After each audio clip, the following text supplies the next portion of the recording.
welcome to Turn the Page, the official podcast of the Syosset Public Library.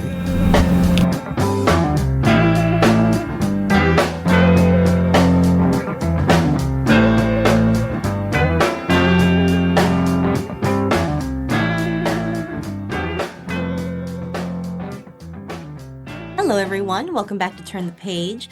I'm your host today, Jen, and today I am joined by the author of an absolutely thrilling thriller. That was a little redundant, but it is a ride by the seat of your pants. You can't put this down thriller that is just so much fun and digs into some really interesting and serious issues in very nuanced ways. And I am so excited to dig into it. So, welcome to the show. Could I ask you to introduce yourself and your book, please? Yeah, sure. So my name is Katie Collom, and the name of my book is Peter Miles Has to Die. It's a revenge thriller, so it's centered around a group of friends and what happens in the aftermath when one of them is murdered, and the remaining three decide that they need to take matters into their own hands and pursue justice. And what that looks like, it explores the morally gray idea of, is revenge really worth it? And is it morally okay to decide to take such extreme actions when you feel like the justice system has failed you? So, yeah, that's basically a rundown of the book. Ooh. Yeah, before we dig into the book itself, I'd love if you could tell us a little bit about yourself and your journey as a writer.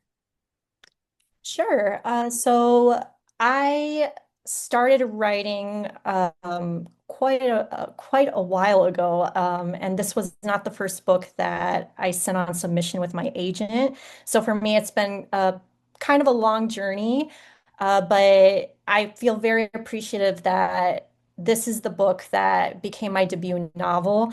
It just felt like it was the right timing for this particular book. But yeah, so I started writing about 10 years ago, and I got my agent about 6 years ago, and then we sent two books on submission previous to Peter Miles Has to Die, and they didn't sell. And then this was just the book, and after years of working at the craft, it just felt great to finally get to that point, but also to get to that point with this particular novel because it's just so close to my heart, and I feel like it was just such an emotional book to write. So it just felt right, and I'm just so glad that this is the one. Yeah, for sure. You are absolutely correct that I think it is the right novel for these times. It delves really effectively into failures of justice, ways in which society victimizes women and sort of then victimizes them again in the aftermath of, some things that we see happen here. I'm going to be really vague because I don't want to spoil anything, and I'm going to let you, lead with what you want revealed. And I think that it's full of rage too, which I think is like a very relevant emotion in these times. Yeah, absolutely. I mean, I think one of the interesting things about writing this book and one of the themes that I did want to explore was female anger and how women are allowed to express anger. And I think a lot of times, especially physical acts of anger, are kind of stereotyped as a male thing. So I just find it really interesting to kind of explore women committing physical acts of violence. And it's often in reaction to something really terrible that's happened or frustration. And yeah, like it's just interesting because when I started writing it, I was working through kind of my own feelings of fear and anger around, these stories I was seeing where women were victimized by men in positions of power or men in positions of trust. And so it kind of, I feel like it was a very emotion-driven book for me to write. And I think that kind of maybe comes across in the page as well, that I was feeling some of those emotions. And yeah, just kind of getting on the page and instilling that in the characters as well. Totally. And I was about to say that I think the book makes the reader feel that rage too. But now that I am thinking about it and listening to you, I think it's really more that it just allows you to tap what's already there. So it Yeah. really brought out that for me. And it really got me thinking too about the relationship between anger and grief, because I think they're like connected in really interesting ways. Was that something that you found yourself thinking about too? Yeah, I think that, when you're grieving the loss of anyone, no matter how they pass, I think there is always some anger there. Just anger at things that you didn't get to do or things you didn't get to say. And I think it kind of gets amplified in a really extreme scenario where you lose somebody very tragically, very young.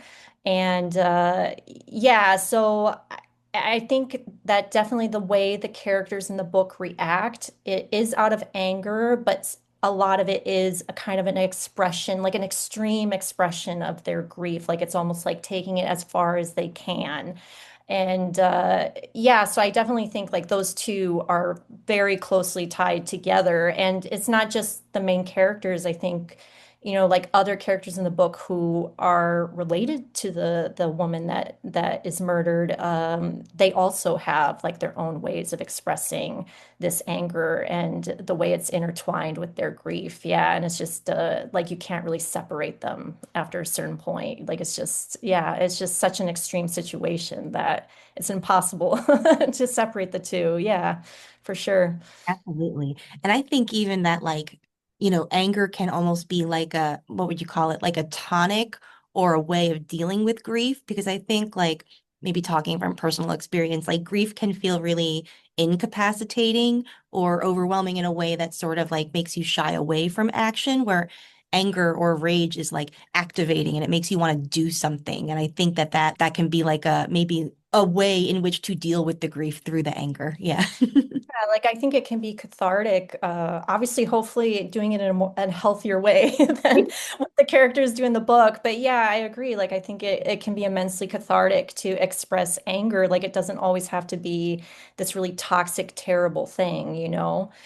So yeah, absolutely. I think that is correct. And I think also it's interesting to kind of explore because the three main characters in the book like you're saying, like sometimes it incapacitates you. And I think that in some ways, some of them are incapacitated by their grief, and then others are more prone to like take action and act out the anger related to their grief. So it was definitely interesting to explore like how different people would react to grief as well. And yeah, just kind of the different scenarios and yeah, and how yeah, your life experience or your experiences with the person who dies, how that influences the way you grieve. I'd love to, on that note, talk more about our three main characters, Dylan, Priya, and Isabel. They all have really distinct voices and perspectives, and you shift between those perspectives in a way that tells you a lot about their characters, but also generates a lot of suspense. So I'd love to talk about how you shaped their voices and if there was a character that was either the easiest or the hardest to kind of get into their headspace. Yeah. So the character that first kind of came to mind for me was Dylan because I knew I needed a very decisive character to kind of take that first step and make the decision to take matters into their own hands. So she was kind of, I wouldn't say she was the easiest, but she was kind of like the first one that developed for me. And then I wanted to make sure that everyone in the group because friendship dynamics are very interesting to me. And I wanted to make sure that everyone in the group had very distinct backgrounds, very distinct life experiences, and even cultural experiences, because I think that all of these things impact how you view justice, how you view morality. Like if you're religious, it will influence how you view, is it okay to take revenge, for example. So I wanted everyone to come to it with kind of like a different background because I wanted them each to have a very distinct view of what they were doing. And I think one of the hardest probably the hardest character for me to really, really flesh out was Isabel. And I think some of that is because I feel like she's quite similar to me in the sense that I would be a very indecisive person if someone came to me and was like, let's get revenge. So I think maybe she was just too close, hit too close to home. So it's kind of really hard for me to flesh her out in a way that I felt satisfied with, that wasn't putting too much of myself into this character. But I felt like maybe I could understand her the best as well, which is weird to say, like she was hard to write, but the easiest to understand. But yeah, but I guess it's hard not to give too much away.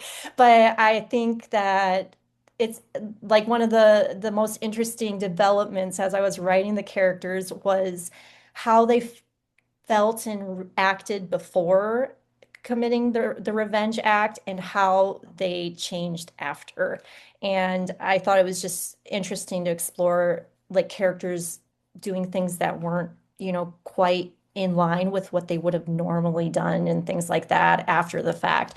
So, yeah, but I love all of three of them. Like they feel like real people to me. Like honestly, it's like I can't remember a time when they didn't exist. So I think they all each individually have their own strengths and bring something to the group dynamic that really, really creates like, yeah, like an interesting dynamic between the three of them, especially because I think group dynamics would change after such a traumatic thing happens. So it's just, yeah, like I think they all kind of bring their own nuanced viewpoint, and yeah, I think it's a good balance.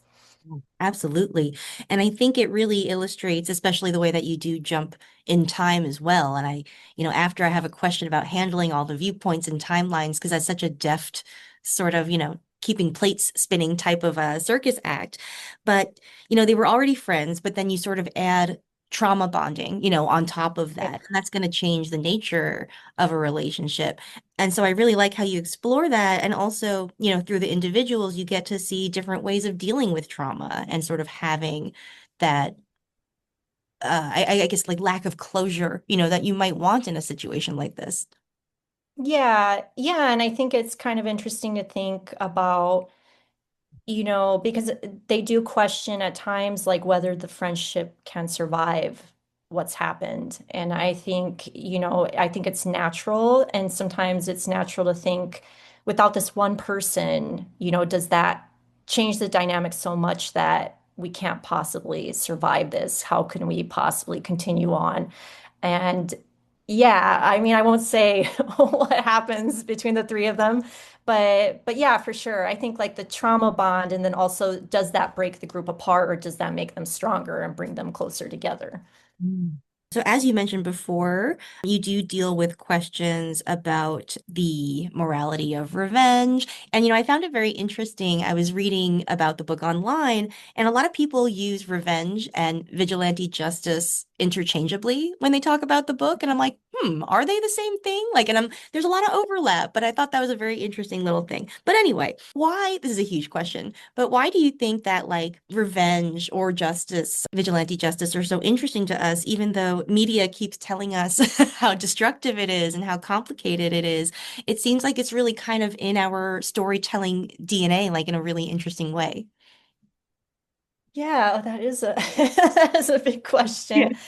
Um, I don't know. I think there is definitely something appealing and feeling like the average person can get justice. And I think that is maybe something that appeals to people, especially to people that maybe have, historically been victimized in some way, because for example, like gender violence is very common. And I think for women, maybe sometimes it feels cathartic to think that, there's someone out there who really is really out there for you, Um, and I think that it is tricky and it is a morally gray idea just because if you just give people, the ability to take justice into their own hands and say like this is perfectly acceptable, it's like the whole justice system falls apart. Like it doesn't always work for everyone, but in some cases it does, right? So you don't want to completely dismantle and say like, well, everybody out for themselves kind of thing.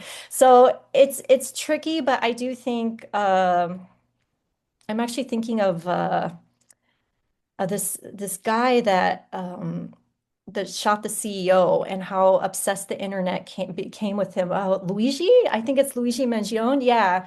And it's kind of in a similar vein where it's kind of people became so obsessed and almost romanticize him. But at the same time, you have the media telling you, like, this is a terrible thing, murder is murder. And so yeah, like it's definitely tricky to draw the line and say, when is it acceptable and when is it not, And I did read a lot of real life, like revenge stories, I guess you could call them, of people getting revenge, whether it was like, women in a domestic violence situation, killing their partner or in like self-defense, things like that, or a parent killing someone who had done something to their child. And I just feel like the outcome it leaves more victims in the end. So I don't always feel like vigilante justice or revenge is the way to go necessarily in every situation because it's hard to see how it ultimately does have a wider benefit beyond just the short term feeling like, oh, I've done something, if that makes sense. Yeah, so I really don't know. Like it's tricky, but yeah, but I think that like in the case of the book, like if I'm referring back to Peter Miles Has to Die, I think in some ways, Peter Miles, he commits this horrible crime and murders their best friend. But in the end, like he still leaves other victims behind, even though he's dead, right? So who's really winning in this situation? And it can feel like, yeah, like, was it really a win? Was it really worth it? And I guess like I've never been in that situation myself, so it's hard to say, but it's also hard to say like, yeah, that makes complete sense. Like that should be, yeah. That should be the way to go. Yeah. Absolutely. Yeah, and I think with Peter Miles, you sort of see the intersection between like individual violence on the sort of like intimate partner violence level Mhm. or the way that one person affects the life of another and like the systemic violence of, a law enforcement system that can be very unfair, that can protect its own. Um, so I'd love to talk a little bit about, yeah, like how you explore, I guess, the way that gender violence kind of plays into the system. And I thought it's really interesting that you brought up Luigi as well, too, because I feel like it's a different sort of like societal injustice that I think it's really easy for people to sort of say like, yeah, having this corrected or punishing this person would be great and would also make us maybe feel like things might change. Mm. Yeah, and I think the tricky part about it as well is that you rarely change the system by killing one person, right? So, like in the case of my book, is that going to change the overall like how police approach crimes against women, for example? And it's unlikely because these kinds of changes they can't come about from more violence, I don't think. I think it's just kind of like a re-education of society in a way, to see like takes crimes against women more seriously as well and take, lesser crimes. Let's say like if murder is the worst crime or one of the worst crimes you could commit, like lesser crimes, there's generally lesser crimes leading up to that point, and they're very rarely punished or punished very severely, right? So like flashing or stalking, these sorts of crimes generally escalate to a certain point. And I think, yeah, like it's hard to make any headway unless we're already taking those crimes seriously as well. And a lot of times it feels like the system just isn't prepared or equipped to do that. So yeah, so then yeah, like ultimately, like going back to the last question, it's like who wins in the end, like yeah, like it's not really having a greater benefit to commit revenge. Yeah. The book does a really great job of exploring all those, issues that we're discussing, but also making it absolutely crystal clear and relatable, like why these girls would sort of get wrapped up in this mission. Um, to shift to a slightly less serious question, you have a lot of Stephen King references threaded throughout the book. There's an early one, in fact, to Gerald's Game, which is for a little personal story. That is the first Stephen King book I read, and I think I was like 11 years old, and that was too young. Oh, wow. Yeah, I'd say so. Yeah. So I'd love to know about like, did you include those because you are a Stephen King fan, or is it just like the sort of general 90s vibe? I would say I do like Stephen King, but I don't actually read his horror because it scares me. So I am a fan, but I will usually like stick to his like his other, like his fantasy or his like like Mr. Mercedes, I think, like the kind of like more detective or yeah, like an investigative his investigative type books. Um, I incorporated those just because, uh, yeah, because I feel like it is a 90s thing as well, but I think, like, I think it was like kind of like just to juxtapose, because I think there's a mention of Carrie in there as well. And uh, Carrie is a revenge story, essentially. So it was kind of just kind of a nod to, oh, yeah, like maybe like a cheeky little nod to, just like other stories of revenge. But yeah, but also kind of just juxtapose her to show um, Isabel's reactions to these stories compared to like Dylan's or like just kind of like their different viewpoints of like things they like and how that would influence how they see what they're about to do and how they behave towards like the real life events they're going through. Super interesting. It's a really nice way to sort of generate, yeah, character. Uh, Yeah.